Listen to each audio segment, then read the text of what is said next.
Namaskar, मैं CA Manmohan Jinder, social worker from Mumbai. I also passed IBBI registered valuer exam. So, for the benefit of the aspirants of the social auditor exam,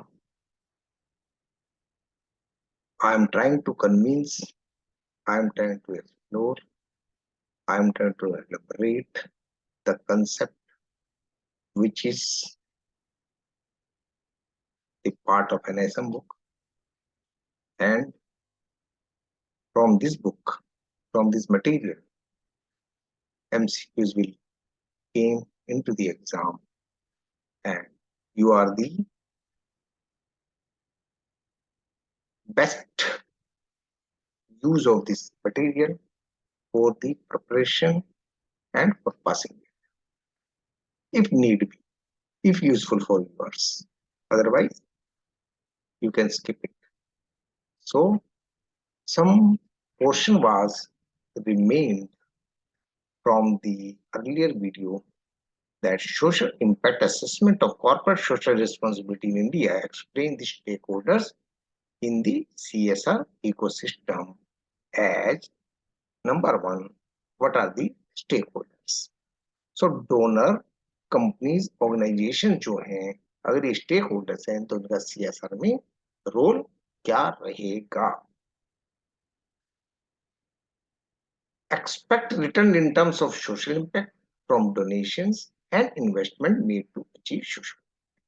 So donors ने जो सोचा है कि हमारे social objective होने चाहिए, तो उनको जो रिटर्न मिलेगा वो सोशल इम्पैक्ट के तौर पर मिलेगा, जो उन्होंने अपने डोनेशन के द्वारा उम्मीद किया है। यदि इम्प्लीमेंटिंग एजेंसीज हैं तो ये CSR फंड को यूज करेंगे effectively to create the social impact. Beneficiaries और एंड यूजर्स के लिए रोल क्या रहेगा? They will be impacted by social interventions and are expected to have positive intended social change. So इसके ऊपर भी क्वेश्चन आंसर आ सकते हैं कि बेनिफिशियरीज और एंड यूजर यदि स्टेक होल्डर हैं तो उनका रोल क्या रहेगा? तो नीचे एक लाइन ये दे दी जाएगी और आपसे बताया जाएगा कि ये ट्रू है या फॉल्स है।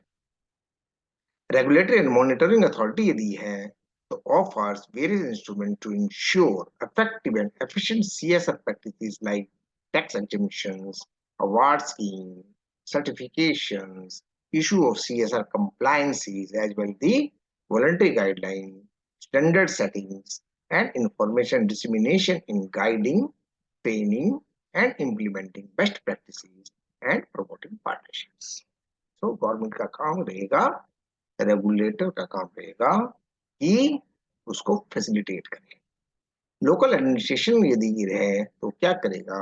डेवलपिंग पार्टनरशिप करेगा with companies and implementing agencies to achieve common sustainable development agenda. और CSR प्रोफेशनल्स क्या करेंगे? ensuring that companies remain socially responsible and maximizing effectiveness of the CSR expenditure. तो प्रॉपर CSR में जो fund आया है वो प्रॉपर तौर से यूटिलाइज हो जाए, पूरा यूटिलाइज हो जाए, जल्दी से जल्दी यूटिलाइज हो जाए और कोई भी डिप्राइव्ड पर्सन ना रहे, हर आदमी सक्षम हो, हर आदमी एम्प्लॉयड हो, हर आदमी educated. So another area is social sector inequities. तो social sector inequities में क्या sectoral thrust क्या है? In this social sector, there is a lot of challenges across social goals of developments. SDG. Each organization operates within its own area of expertise or a specific geography. तो जो कि organizations हैं या तो अपने expertise में काम करेगी या एक specific geography में काम करेगी, ये तो obviously understood ही है। These areas are the thrust areas which can be demarcated by the themes. Education हो सकता है, वुमेन एम्पावरमेंट हो सकता है, डेवलपमेंट हो सकता है, फाइनेंशियल इंक्लूजन हो सकता है। तो क्या थीम के ऊपर काम कर रहा है? वो एजुकेशन को बढ़ावा देना चाहता है क्या? वुमेन एम्पावरमेंट और डेवलपमेंट को बढ़ाना चाहता है, फाइनेंशियल इंक्लूजन हो सकता है, So there are a lot of other thrust areas. Within these themes, it can be hyper-localized sectoral thrust, example, learning amongst primary grade students in tribal pocket of XYZ taluka of ABC districts. तो इन्हीं के बीच में और भी ज्यादा localise sectoral thrust भी हो सकते हैं, जैसे किसी पॉकेट में ट्राइबल आदमी रह रहे हैं, उनको पढ़ाना है, किसी डिस्ट्रिक्ट का विकास करना है, तो the performance of India is lowest in the areas of no poverty, zero hunger and gender equality as shown in table 141. इसको जाने दीजिए। तो एज पर रिपोर्ट कहा गया है कि हमारी जो लोवेस्ट परफॉर्मेंस है, no poverty, zero hunger and gender. So इसमें हमें ज्यादा काम करना है।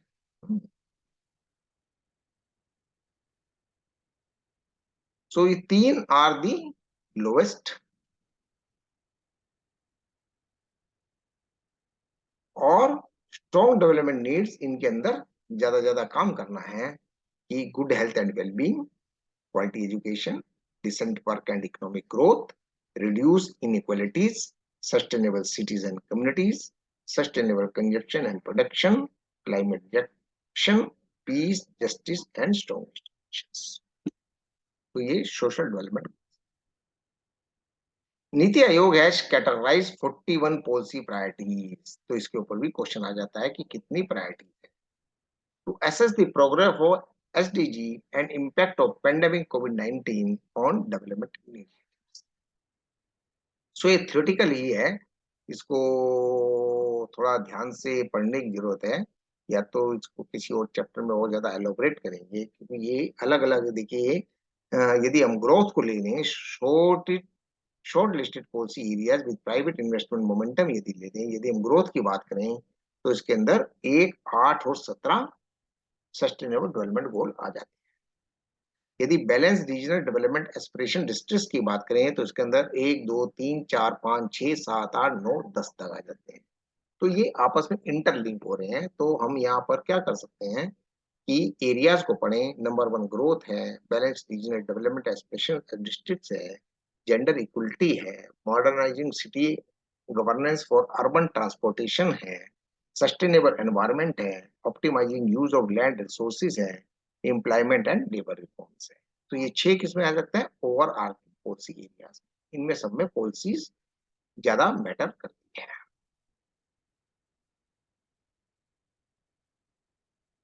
और अदर स्पेसिफिक पॉलिसी एरियाज में nutrition, smart cities for urban transformation, doubling farmers income, digital connectivity, housing for all, school education, skill development, financial inclusion, human resource for health, water resources, public health management and action, comprehensive primary health care, universal health coverage, स्वच्छ Bharat mission.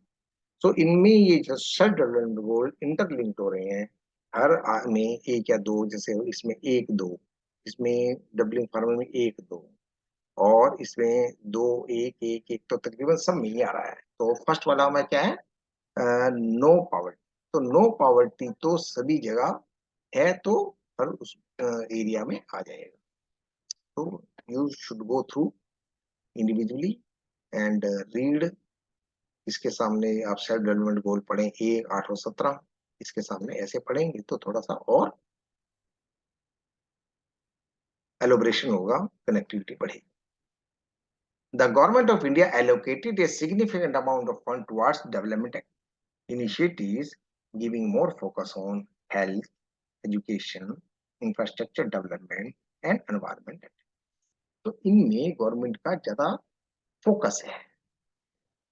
The Ministry of Corporate Affairs has reported CSR spending in various sectors, which highlights that the maximum CSR spending has been spent on health and sanitation. तो सबसे ज्यादा health and sanitation पर खर्च किया गया 8,706 करोड़ रुपया, और followed by education, differently abled and livelihood पर खर्च किया EDL पर 8020 करोड़। तो इसके ऊपर भी क्वेश्चन आ जाता है कि किसके ऊपर सबसे ज्यादा पैसा खर्च किया गया। The areas like gender equality, women empowerment, old age home, reducing inequalities, GWAR, self-development need more. तो ये कुछ एब्रीविएशंस हैं यहाँ दी हुई, इनके ऊपर भी क्वेश्चन आ जाते हैं।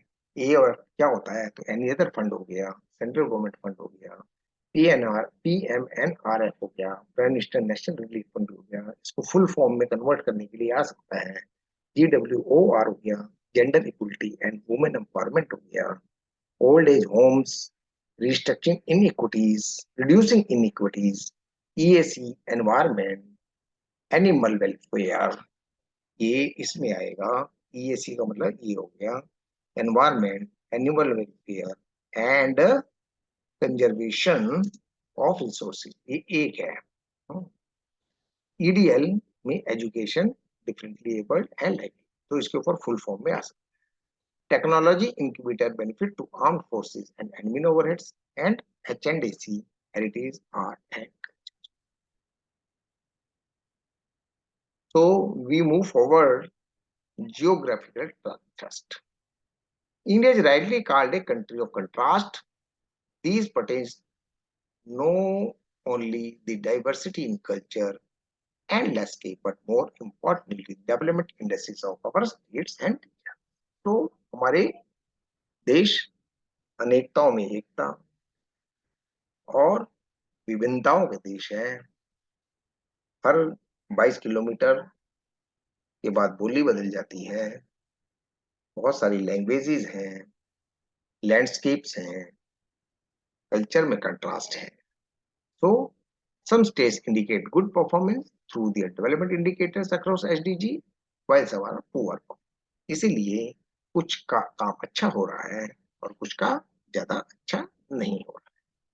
The performance of 14 based on SDG index is formulated using composite score for each state duty computed by aggregating their performance across.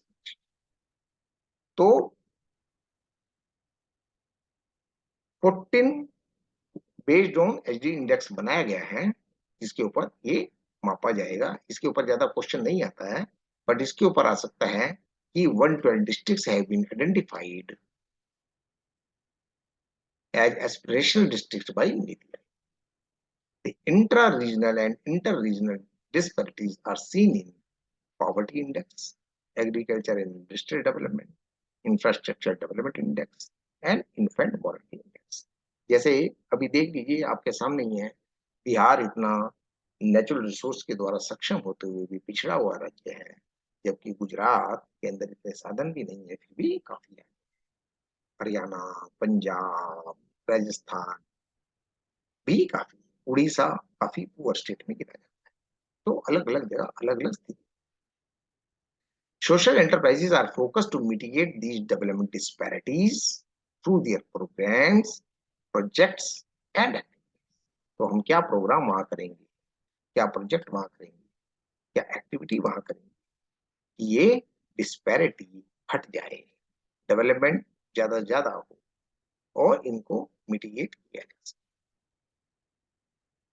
Now another is technological thrust. Technology is described as the application of scientific knowledge to realms of human life. India has witnessed a boom in technology being available on the supply side in the areas of agriculture, health, financial services, livelihood opportunities, education technology and production। तो आज इन सब में technology का बोलबाला है। STEM means science, technology, engineering and medicine. इसके ऊपर question आ सकता है, STEM का मतलब बताइए। Sectors are growth for both as a part of our economy as well as differentiator within social sector। However, the gap divide is seen favoring the male versus female, urban versus rural, rich versus poor, and the young amongst the working population। तो इसके ऊपर भी question आ जाता है, ये सब दिए जाएंगे, तो gap is divide is same. This is creating imbalance and rightly being called the new phase inequality।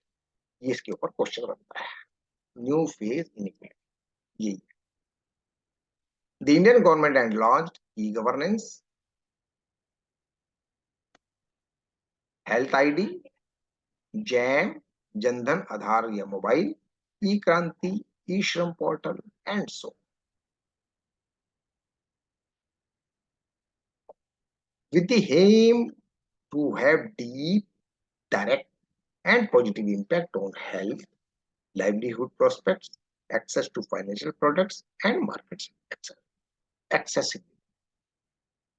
For instance, within the agriculture sector, remote sensing आ गई है, अनमैन्ड एरियल सर्वेज हो रहे हैं, ई चौपाल्स हैं, represent how technology can enhance agriculture and provide value added service.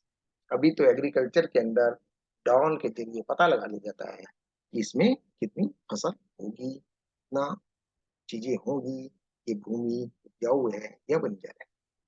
Digital agriculture inclusion of artificial intelligence, machine learning, blockchain, technology to benefit. While this technology is available, the challenge is reverse brains. इसके ऊपर question आता है, ये बहुत important. What is the reverse brain?